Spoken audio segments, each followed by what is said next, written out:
وعن انس رضی اللہ تعالی عنہ انہ سمع ابا ہریرہ رضی اللہ تعالی عنہ یقول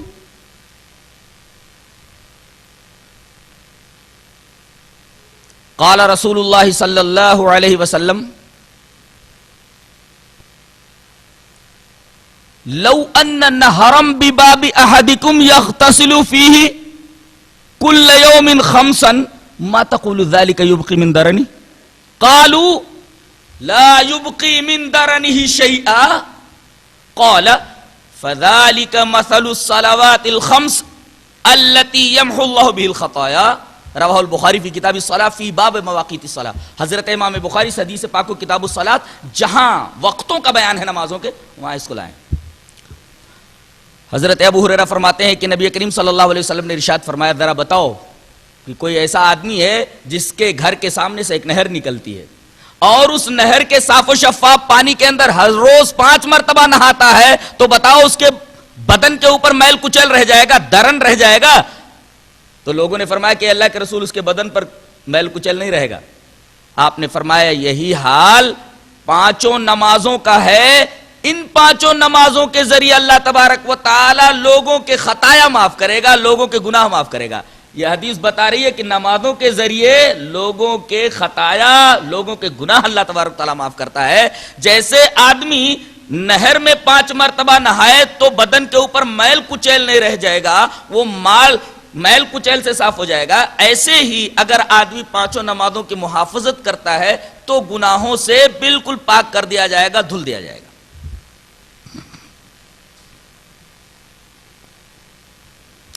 لیکن اس کے لیے ایک شرط ہے، نماز اسی طریقے سے ادا کرنا ہے جیسے نبی کریم صلی اللہ علیہ وسلم نے پڑھی ہے، ادا کی ہے۔ دلیل ملاحظہ۔ ان ابی قلابۃ حدثنا ابو سلیمان مالک بن الحویرث قال، یہ سند ہے حدیث کی۔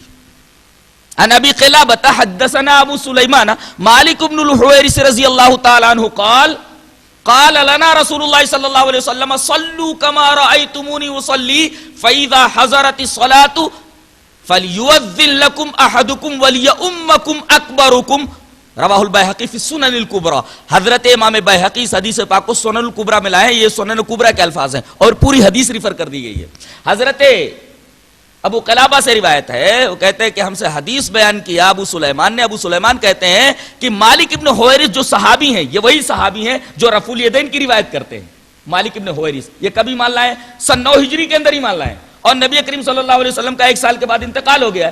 تو یہ راوی جو رفع الیدین کی روایت سن 9 ہجری کے اندر کرتا ہے، رفع الیدین منسوخ کب ہوا؟ کسی دھوکہ دڑی پھیلی ہوئی ہے، جب کچھ سمجھ میں نہیں آتا تو کہتے ہیں یہ چیز منسوخ ہے۔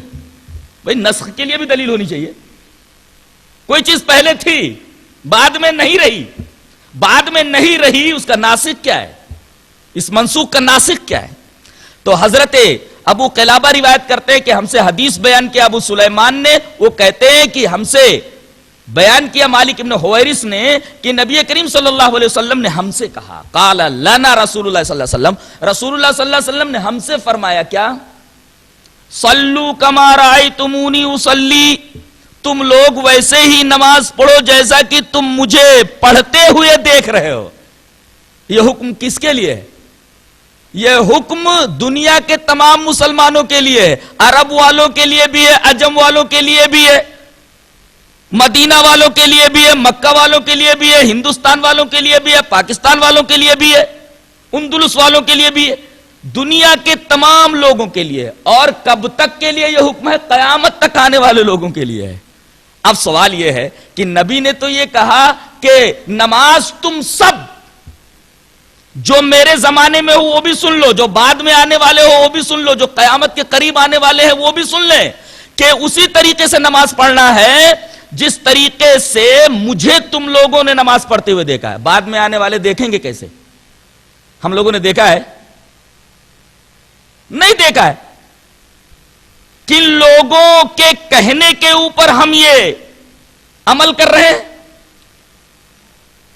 مکہ اور مدینہ میں موجود صحابہ کرام رضوان اللہ تعالی علیہم اجمعین کے کہنے کی وجہ سے ہم ایسا کر رہے ہیں، ہم نے تو دیکھا نہیں ہے۔ گویا کہ یہ رویت سمعی ہے، اور رویت سمعی اس حدیث پاک سے معتبر قرار دی جا رہی ہے اور اس حدیث سے معتبر مانی جا رہی ہے. صلو کما رأیتمونی وصلی، تم لوگ اسی طرح نماز پڑھو جس طریقے سے تم مجھے نماز پڑھتے ہوئے دیکھ رہے ہو. ہم نے تو دیکھا نہیں. اس کا کیا مطلب ہوگا؟ وہی مطلب ہوگا جو ابھی میں نے بیان کیا. اور آگے نبی کریم صلی اللہ علیہ وسلم نے ارشاد فرمایا جب نماز کا وقت آ جائے، فَإِذَا حَضَرَتِ الصَّلَاةُ، نماز کا جب وقت آ جائے تو تم میں سے ایک آدمی اذان دے اور تم میں جو بڑا ہو وہ امامت کرے. اس میں ترتیب ہے. حنفیہ نے تو بہت لمبی فہرست بنائی ہے. پہلے یہ دیکھا جائے گا کہ ان میں سب سے بڑا عالم کون ہے، اس کے بعد یہ دیکھا جائے گا اس میں سب سے بڑا قاری کون ہے، یہ دیکھا جائے گا کہ سب سے بڑا عمر میں کون ہے، اس کے بعد یہ دیکھا جائے گا کہ ان میں سب برابر ہے تو ان میں سے بیوی کس کی سب سے زیادہ حسین ہے. اللہ اکبر، ایک لمبا سلسلہ. انا للہ و انا الیہ. فاذا حضرت الصلاۃ فلیؤذن لکم احدکم ولیؤمکم اکبرکم، رواہ البیہقی فی السنن الکبریٰ، کہ جب نماز کا وقت آ جائے تو ایک آدمی اذان دے اور تم میں سے جو بڑا ہو امامت کرے. استدلال یہ کرنا تھا کہ نماز وہی مقبول ہوگی جو نبی کے طریقے پر پڑھی گئی ہو.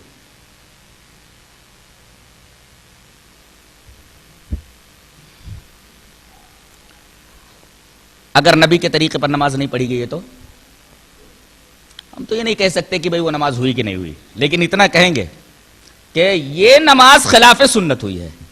بعض لوگ سوال کرتے ہیں آمین بالجہر اگر نہ کیا جائے تو، رفع الیدین اگر نہ کیا جائے تو نماز ہوگی کہ نہیں ہوگی. ہم نہیں کہتے نماز ہوگی کہ نہیں ہوگی، ہم وہی کہیں گے جو حضرت حذیفہ نے کہا ہے. حضرت حذیفہ نے کیا کہا ہے؟ روایت اس طرح ہے. وعن حذیفہ رضی اللہ تعالی عنہ انہ رأى رجلا لا يتم رکوعہ ولا سجودہ فلما قضى صلاته قال له حذیفہ ما صلیت واحسبه قال لو مت على غیر سنت محمد صلی اللہ علیہ وسلم، رواہ البخاری فی کتاب الصلاۃ. حضرت امام بخاری حدیث پاک کو ایسی کتاب الصلاۃ کے اندر لائے. حضرت حذیفہ نے دیکھا کہ ایک آدمی نماز پڑھ رہا ہے، نہ رکوع برابر کر رہا ہے نہ سجدے برابر کر رہا ہے، تعدیل ارکان کر ہی نہیں رہا.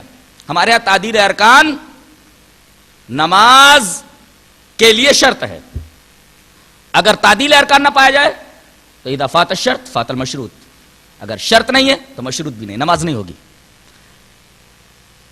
تو وہ رکوع سجدے برابر نہیں کر رہا تھا.